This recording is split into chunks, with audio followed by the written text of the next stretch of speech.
I had a word with a lot of students, so अगर हम इसका पूरा एनालिसिस निकालें, इस बार पेपर इजी लेवल का था।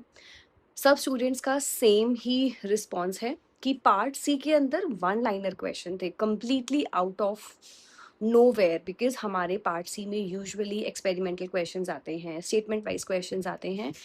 Every student is saying the same thing कि इस बार अनएक्सपेक्टेडली पार्ट सी के अंदर वन लाइनर क्वेश्चंस थे कि हमें क्वेश्चन हमने रीड किया, 1-2 ऑप्शन के अंदर से हमें करेक्ट या इनकरेक्ट बताना था। सो अगर आपने इस बार अच्छे से प्रेपरेशन की थी, देर आर हायर चांसेस कि आपका एग्जाम क्वालिफाई हो सकता है। You all know next attempt जो है वो CSIR और DBT का मर्ज्ड सेगमेंट है।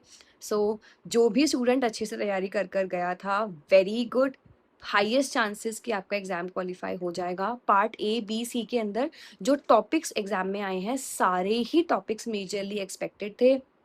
जो भी क्वेश्चन आए हैं, हार्डी विंगबर्ग से क्वेश्चन है, एंजाइम से क्वेश्चन है, सेल साइकिल से क्वेश्चन है, रोडोप्सिन के जब हम फोटो ट्रांसडक्शन पाथवे स्टडी करते हैं विजन पाथवे में, वहाँ पर सिस से ट्रांस में कन्वर्ट होगा या ट्रांस से सिस में, ये क्वेश्चन आया था। इसके अलावा रिकॉम्बिनेशन फ्रीक्वेंसी से क्वेश्चन है, सेंटी मॉर्गन और रिकॉम्बिनेशन में क्या को रिलेशन है, किस तरीके से वो रिलेटेड है, यहाँ से क्वेश्चन है।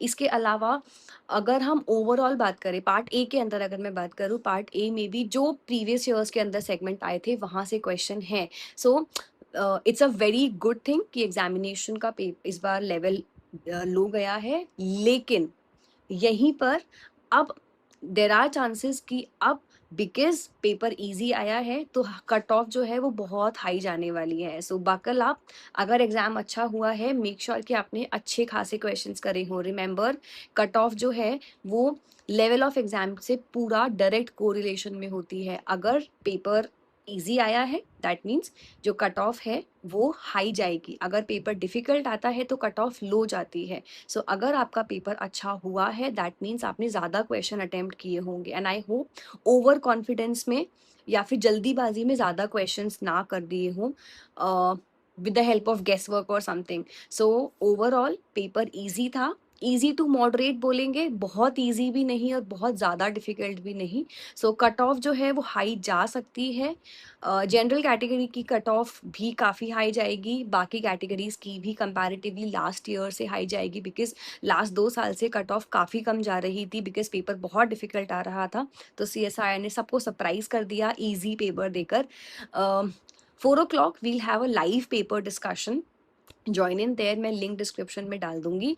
अदरवाइज प्लीज़ आप अगर क्वेश्चन शेयर कर सकते हैं, please share the questions with me, comment section में भेज दो, टेलीग्राम पर, व्हाट्सएप पर, जहाँ पर आपका मन करे, please share the questions with me. जितने क्वेश्चंस मेरे पास आ रहे हैं, it is helping me out to analyse it better, it is helping me out to understand the paper, because अब जो नेक्स्ट अटेम्प्ट है वो CSIR और DBT का मर्ज्ड सेगमेंट है, तो हमें ज़्यादा बेटर और ज़्यादा टॉपिक्स को कवर अप करना है।